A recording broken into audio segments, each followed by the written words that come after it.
बहुत बहुत स्वागत है आप सभी का आपके अपने यूट्यूब चैनल एसपीएसडी पॉइंट पर। मैं सोनू आप सभी दोस्तों का हार्दिक स्वागत करता हूं। दोस्तों आज की इस क्लास में हम BSc first year second semester zoology का क्वेश्चन पेपर डिस्कस करेंगे, जो हाल ही में राजेंद्र सिंह रज्जू भैया यूनिवर्सिटी द्वारा आयोजित कराया गया है। इसे स्टेट यूनिवर्सिटी यानी इलाहाबाद स्टेट यूनिवर्सिटी से रिलेटेड है। दोस्तों आज का ये क्वेश्चन पेपर जूलॉजी का जो सेकंड पेपर का मैं डिस्कस करने वाला हूँ वो आप सभी के एग्ज़ाम के लिए बहुत ही ज़्यादा महत्वपूर्ण होगा, क्योंकि इससे रिपीटेड क्वेश्चन आपके सेकंड सेमेस्टर के एग्ज़ाम में पूछे जाएंगे। तो ये उन छात्र छात्राओं के लिए है जिनका सेकंड सेमेस्टर का एग्ज़ाम रिटर्न पैटर्न पर होना है। सभी लोग पूरा का पूरा प्रश्न ये तैयार कर लीजिएगा। जो मैंने मॉडल पेपर आप लोग को दिया था उससे लगभग 65% क्वेश्चन इस पेपर में आए हुए हैं, वो अभी आप देख सकते हैं। चलिए स्टार्ट करते हैं आज की इस क्लास को। तो सेकंड सेमेस्टर में जो जूलॉजी है आपकी वो है बायोकेमिस्ट्री और फिजियोलॉजी।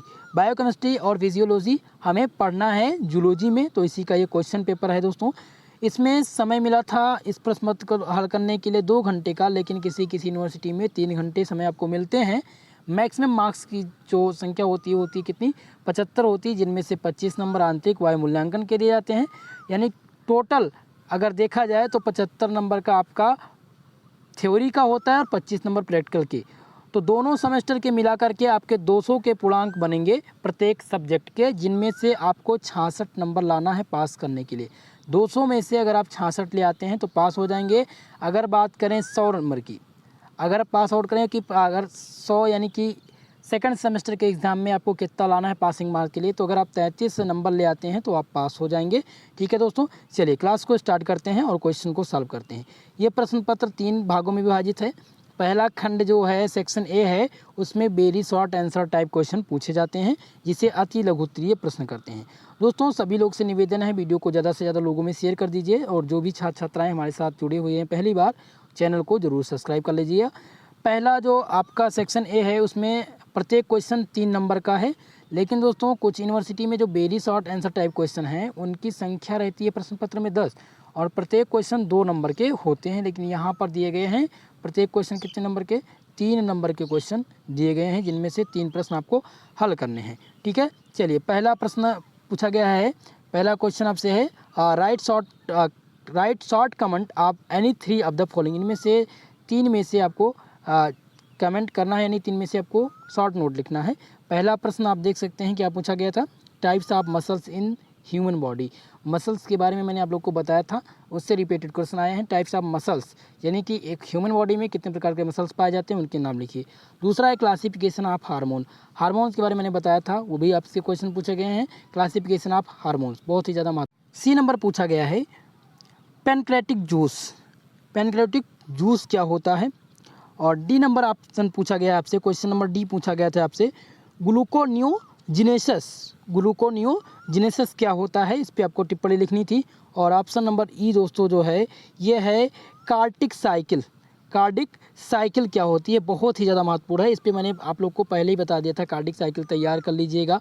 ठीक है, और इसी प्रकार का एक जो है मैंने आप लोग को शॉर्ट नोट्स दिया था 30 क्वेश्चन का, बहुत ही महत्वपूर्ण long answer and short answer related question का सीरीज़ दिया है, वो आप लोग एक बार ज़रूर देख लेंगे। ठीक है, ये सभी महत्वपूर्ण प्रश्न हैं, उसी से रिलेटेड ये प्रश्न आए हुए हैं आपकी परीक्षा में। चलिए अब हिंदी में देख लेते हैं जो संक्षिप्त टिप्पणी लिखने के लिए आई थी। पहला पूछा गया था आपसे कि मानव शरीर में मांसपेशियाँ कितनी प्रकार की होती हैं, उनके नाम लिखिए। ऑप्शन नंबर खा पूछा गया था हार्मोन्स का वर्गीकरण कितने भाग में है, वो बताइए। गा पूछा गया था अग्नाशय रस क्या होता है, और घा नंबर है ग्लूकोनियोजिनेसिस क्या होती हैं। अगला है हृदय चक्र, बहुत ही ज़्यादा महत्वपूर्ण है दोस्तों आपके एग्ज़ाम में। अग्नाशय रस, ग्लूकोनियोजिनेसिस और हृदय चक्र, ये बहुत ही ज़्यादा इंपॉर्टेंट हैं, ये आपके एग्ज़ाम में आपसे पूछे जाएंगे, ये आप पूर्णतः तैयार कर लीजिएगा। इस क्वेश्चन पेपर का सलूशन आज मैं आप लोग को क्लास के बाद में टेलीग्राम चैनल पर प्रोवाइड करा दूंगा। सेक्शन नंबर बी आप देखेंगे, सेक्शन बी में जो प्रश्न पूछे जाते हैं वो पूछे जाते हैं लघु उत्तरीय प्रश्न पूछे जाते हैं, जिनकी जो प्रश्नों की संख्या होती है दोस्तों वो लमसम 10 प्रश्न पूछे जाते हैं और लगा कर पूछे जाते हैं। लेकिन यहाँ पर केवल और केवल 7 क्वेश्चन पूछे गए हैं, जिनमें से आपको केवल और केवल 4 क्वेश्चन ही अटेम्प्ट करने हैं। जब 10 क्वेश्चन पूछे जाएंगे तो वहाँ पर आपको केवल और केवल 5 प्रश्न करने होंगे। ठीक है, प्रत्येक क्वेश्चन यहाँ पर दिया गया है 9 नंबर का, लेकिन किसी किसी यूनिवर्सिटी में 10 नंबर का भी दिया जाएगा और किसी किसी यूनिवर्सिटी में 7.5 नंबर का भी प्रश्न बनेगा। ठीक है, चलिए अब हम इसकी शब्द सीमा देख लेते हैं। जो शॉर्ट आंसर में शब्द सीमा होती है वो 200 शब्दों की है, ये आप ध्यान रखिएगा। शब्द सीमा का यानी कि कितने वर्डों में लिखना है, शब्दों में लिखना है, तो उसका भी आप ध्यान रखेंगे। क्वेश्चन को देखते हैं, पूछा क्या गया है। पूछा गया है write on the various component of the blood and their function. रुधिर के विभिन्न घटकों एवं कार्यों का एक लेख लिखिए। ये शॉर्ट नोट लिखने के लिए आएगा किस पर, ब्लड एंड देयर फंक्शन, रुधिर के विभिन्न घटक और उनके कार्य। ये आप एक प्रकार से तैयार कर लीजिएगा, बहुत ही महत्वपूर्ण प्रश्न है दोस्तों। अगला प्रश्न देखेंगे, तीसरा प्रश्न क्या पूछा गया था एग्जाम में। तीसरा प्रश्न पूछा गया, what is the pulmonary ventilation briefly describe the transport of O2 and CO2 in the blood। फुसफुसीय संवातन क्या होता है। रुधिर में ऑक्सीजन और कार्बन डाइऑक्साइड के परिवहन को समझाइए। देखिए, रुधिर में ऑक्सीजन और कार्बन डाइऑक्साइड के परिवहन को समझाइए। ये प्रश्न मैंने आप लोग को जब 30 क्वेश्चन की सीरीज दी थी, आप लोग को बहुत ही ज़्यादा महत्वपूर्ण प्रश्न, उसमें मैंने ये सभी प्रश्न बताए थे और ये सभी प्रश्न आपसे एग्जाम में पूछे भी गए हैं दोस्तों। ठीक है, चलिए अगला प्रश्न देखते हैं। और ये क्वेश्चन इंपॉर्टेंट है, तीसरा मैं आपको टिक कर दे रहा हूँ, बहुत ही ज़्यादा महत्वपूर्ण है, इसको आप तैयार कर लेंगे। अगला प्रश्न ध्यान देंगे, चौथा प्रश्न पूछा गया है, describe the structure and function of pituitary gland. Piyush ग्रंथि की संरचना एवं कार्य लिखिए। आप सभी लोग यही 100% नोट कर लीजिए ये क्वेश्चन आपके एग्ज़ाम में, आप चाहे जिस यूनिवर्सिटी से अगर आपकी परीक्षा लिखित होनी है तो आपके एग्ज़ाम में आना है। अवध यूनिवर्सिटी में भी ये क्वेश्चन आएगा दोस्तों। ठीक है, आप लोग नोट कर लीजिएगा, चौथा प्रश्न बहुत ही ज़्यादा महत्वपूर्ण है। अगला प्रश्न ध्यान देंगे, पाँचवा प्रश्न पूछा गया है, explain the structure and general properties of amino acid.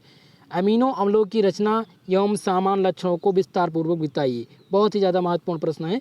यहाँ पर पूछा गया है अमीनो अम्ल के संरचना, प्रिपरेशन मेथड भी पूछा जा सकता है अमीनो एसिड का, अल्फा अमीनो एसिड क्या होते हैं ये भी पूछा जा सकता है, लेकिन ये आपसे केमिस्ट्री में पूछा जाएगा, जहाँ की मैंने मॉडल पेपर जल्दी ही प्रोवाइड किया है। केमिस्ट्री के छात्राओं, जो मॉडल पेपर मैंने अभी नया जल्दी ही आप लोग को दिया है, वो मॉडल पेपर आप पूर्णतः तैयार कर लेंगे, क्योंकि वहाँ से रिलेटेड प्रश्न आपसे पूछे जाएंगे। अगला प्रश्न आप ध्यान देंगे, छठवां प्रश्न पूछा गया है, पूछा जाएगा describe the external and internal morphology of human heart with diagram. मानव हृदय की बाह्य एवं आंतरिक आकाशरीति चित्र द्वारा समझाइए।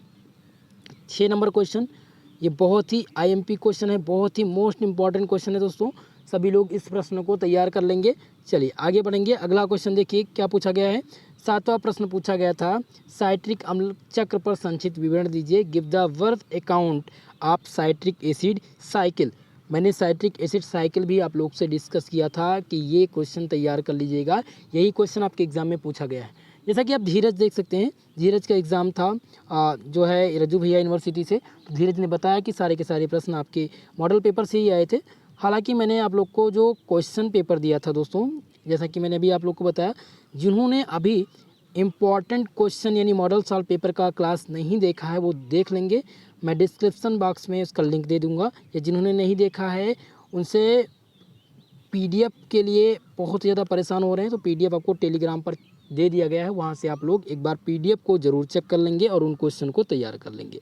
सॉल्यूशन भी मैंने दे दिया है, ये बात नहीं है कि सर सॉल्यूशन तो आपने दिया नहीं, क्योंकि काफ़ी बच्चे कमेंट करते हैं और शिकायत भी करते हैं कि सर आप क्वेश्चन देते हैं इसका आंसर भी बताया करिए। देखिए, सबसे पहले तो आपको इम्पॉर्टेंट क्वेश्चन पता चल सके कि महत्वपूर्ण प्रश्न क्या है, उसका आप खुद से भी सोर्स ढूंढ सकते हैं, आपके पास बुक है वहाँ से भी आप प्राप्त कर सकते हैं उस क्वेश्चन का आंसर। सबसे ज़्यादा ज़रूरी आपको क्वेश्चन को जानना है जो इम्पोर्टेंट आपके एग्जाम में है। हालांकि मैं सॉल्यूशन भी आपको दे रहा हूँ, ऐसा नहीं है कि सॉल्यूशन आपको नहीं मिल रहा है, ठीक है। जैसा कि मैंने मॉडल सॉल्व पेपर नहीं कराया है केमिस्ट्री का, जूलॉजी का भी मैंने मॉडल पेपर नहीं सॉल्व कराया है, यानी वेरी शॉर्ट आंसर का ही कराया है। तो इसी प्रकार से सभी की क्लास मॉडल पेपर आपको दी जाएंगे, सॉल्व पेपर भी दे जाएंगे, तो इसके लिए आप निश्चिंत रहिएगा, ठीक है। चलिए अगला प्रश्न देखिए, 8वां प्रश्न जो सबसे ज़्यादा महत्वपूर्ण था और इसका मैंने जिक्र किया था आपके एग्ज़ाम में, आपके एग्ज़ाम से पहले भी, कि अल्फ़ा और बीटा ऑक्सीडेशन स्टेट आप तैयार कर लीजिएगा, उससे रिलेटेड प्रश्न आएंगे। तो आप देखेंगे पूछा गया describe in the words beta oxidation of saturated fatty acid process. संतृप्त वसीय अम्लों में होने वाले बीटा ऑक्सीकरण प्रक्रिया को संक्षेप में लिखिए। हालांकि मैंने शॉर्ट आंसर में दिया था बीटा ऑक्सीडेशन, यहाँ शॉर्ट में ही पूछा गया है, लेकिन इसमें थोड़ा सा विस्तार से पूछ लिया गया है। बहुत ही ज़्यादा महत्वपूर्ण प्रश्न है सभी स्टूडेंट के लिए, सभी यूनिवर्सिटी के लिए, ठीक है। इसको आप 100% इम्पॉर्टेंट मान करके इसको आप तैयार कर लेंगे, ठीक है। चलिए अब सेक्शन सी के प्रश्नों को हम डिस्कस करते हैं। सेक्शन सी में किस प्रकार के प्रश्न पूछे जाते हैं दोस्तों? तो खंड सा में जो प्रश्न पूछे जाते हैं वो लॉन्ग आंसर के पूछे जाते हैं, जिन्हें हम दीर्घ-उत्तरीय प्रश्न के नाम से जानते हैं।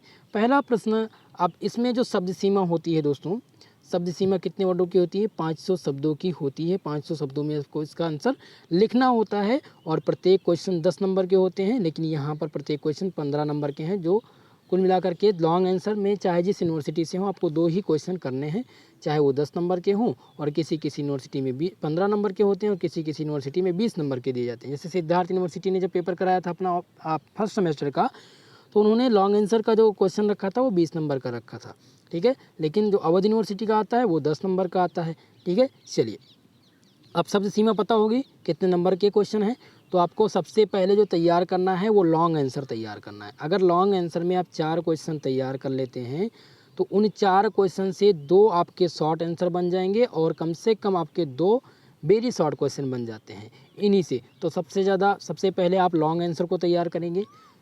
जिनका एग्ज़ाम अभी नहीं हुआ है उनसे मेरा निवेदन है कि सबसे पहले आप लॉन्ग आंसर तैयार करिए, उसके बाद में शॉर्ट आंसर तैयार करिए। ये दोनों क्वेश्चन अगर आपके तैयार हो जाएंगे तो very short answer type question अपने आप तैयार हो जाएंगे, क्योंकि इन्हीं से प्रश्न रिलेटेड होते हैं, ठीक है। और जो लॉन्ग आंसर में हैं, शॉर्ट आंसर में हैं, उनका मैंने बता दिया है, उन प्रश्नों को आप तैयार कर लीजिए, आपके वेरी शॉर्ट वैसे ही तैयार हो जाएंगे। चलिए पहला प्रश्न आप देखेंगे पूछा गया है, right the explanatory notes on the type source and the related deficiency diseases of the various vitamins. Vitamins के विभिन्न प्रकार, स्रोत एवं उनसे संबंधित रोगों पर विस्तृत टिप्पणी लिखिए। विटामिन बहुत ज़्यादा महत्वपूर्ण है दोस्तों। तो विटामिन से संबंधित, विटामिन कितने प्रकार की होती हैं और विटामिन से होने वाले रोग कौन कौन से होते हैं, इनके स्रोत क्या हैं, और ठीक है, तो और इनसे रोग कौन कौन से होते हैं, तो इस पर संक्षिप्त टिप्पणी लिखने के लिए आपसे पूछा जाता है। लॉन्ग आंसर में आपसे पूछा जा सकता है। तो ये प्रश्न पूर्णतः आप लोग तैयार कर लीजिएगा। ये 100% इसको ये मानकर चलिएगा कि आपके एग्ज़ाम में आना है और आपको इसका आंसर लिखना है परीक्षा में, इसीलिए ये क्वेश्चन आप तैयार कर लीजिएगा, ठीक है। 10वां नंबर प्रश्न पूछा गया है, describe the structure of the neurons, explain the mechanism of action potential during the nerve conduction in non myelinated neurons. दोस्तों पूछा गया है न्यूरॉन्स की संरचना का वर्णन करिए और गैर माइलिनेटेड न्यूरॉन्स में तंत्रिका चालन के दौरान क्रिया क्षमता के तंत्र की व्याख्या कीजिए। हालांकि न्यूरॉन्स इसमें पूछा गया था, ये भी महत्वपूर्ण क्वेश्चन है। इसके मैकेनिज्म आप लोग तैयार कर लीजिएगा, हो सकता है केवल आपसे पूछ लिया जाए describe the structure of neurons and give the mechanism, ठीक है। ये भी प्रश्न पूछा जा सकता है, तो आप लोग इसको तैयार कर लेंगे। अगला प्रश्न देखिए, 11वां प्रश्न क्या पूछा गया है दोस्तों? 11वां प्रश्न आपसे पूछा गया है, describe in detail the mechanism of enzyme action and factor affected the rate of enzyme. दोस्तों पूछा गया है describe in detail mechanism, enzyme का मैकेनिज्म पूछा गया है, बहुत ही ज़्यादा महत्वपूर्ण था। एंजाइम का मैकेनिज्म मैंने कहा था आपसे कि एंजाइम क्या होती है और इसका मैकेनिज्म आप ध्यान रखिएगा, क्रिया विधि आप ध्यान रखिएगा, वो आपसे एग्जाम में पूछा गया है। अगला प्रश्न आप देखेंगे, 12वां प्रश्न आपसे क्या पूछा गया है, define the extension and explain the various mode of the extension of the detail. उत्सर्जन को परिभाषित कीजिए एवं उत्सर्जन के विभिन्न तरीकों को विस्तार पूर्वक लिखिए। उत्सर्जन आपसे पूछा जा सकता है, ठीक है। तो ये आप 100% इसको इम्पॉर्टेंट मान करके इस प्रश्न पत्र को पूरा आप तैयार कर लेंगे। ये पूरा का पूरा मॉडल पेपर आप सबके लिए रामबाण है। ये मानकर चलिए कि जो भी छात्र छात्राएँ जो इसमें जो प्रश्न पूछे गए हैं उनको आप पूरा तैयार कर लेते हैं, तो ये मानकर चलिए चाहे जिस यूनिवर्सिटी से हों, कम से कम इससे 40% क्वेश्चन आपके एग्ज़ाम में रिपीट हो जाएंगे। लॉन्ग और शॉर्ट के, वेरी शॉर्ट के तो पूछे जाएंगे, वो तो अलग है, ठीक है। तो अगर आप इतने क्वेश्चन को तैयार कर लेते हैं तो आपके आ जाएंगे। और दूसरी बात, अगर जो मैंने 30 इम्पॉर्टेंट क्वेश्चन बताए हैं, 35 क्वेश्चन मैंने जो आपको जूलॉजी के बताए हैं, अगर आप उतना ही तैयार कर लेते हैं तो ये मान कर चलिए किसी भी एग्ज़ाम यानी किसी भी यूनिवर्सिटी का एग्ज़ाम हो तो 70% मार्क्स आप लेकर के आएंगे अगर आप वो तैयार कर लेते। वही क्वेश्चन आने हैं, वो आपके लिए रामबाण क्लास है, उसको आप तैयार कर लीजिएगा। ठीक है, आपको लिखा होगा उस पर थंबनेल पर most important question answer zoology. ठीक है, आप उसको तैयार कर लीजिएगा, आपको साफ तौर पर लिख जाएगा 30 इंपॉर्टेंट क्वेश्चन। ठीक है दोस्तों, तो आज मैंने क्वेश्चन पेपर भी आपको दिखा दिया कि सेकंड सेमेस्टर में किस प्रकार से क्वेश्चन पूछे जा रहे हैं। तो इसी प्रकार के प्रश्न आपके एग्ज़ाम में भी बनेंगे, तो आप सभी लोग इन प्रश्नों को तैयार करिएगा। इसका पीडीएफ आपको अभी टेलीग्राम चैनल पर प्रोवाइड किया जा रहा है और व्हाट्सएप ग्रुप पर, जहां पर आप इसको पूर्णतः तैयार कर पाएंगे। इसका सलूशन मैं जल्द ही प्रोवाइड करने का प्रयास करूंगा। आज के लिए बस इतना ही, मिलेंगे अगली क्लास में, तब तक के लिए आपका बहुत बहुत धन्यवाद। आप सभी लोग हमारे चैनल पर जुड़े और वीडियो को पूरा देखा। इसी तरह से आप सभी लोग हमारी क्लास को ज्वाइन करते रहिए और आपको जो भी आपका कोई क्वेश्चन है आप कमेंट बॉक्स में डाल दीजिएगा, आपकी पूरी हेल्प की जाएगी। आज के लिए बस इतना ही, मिलते हैं अगली क्लास में, तब तक के लिए जय हिंद जय भारत।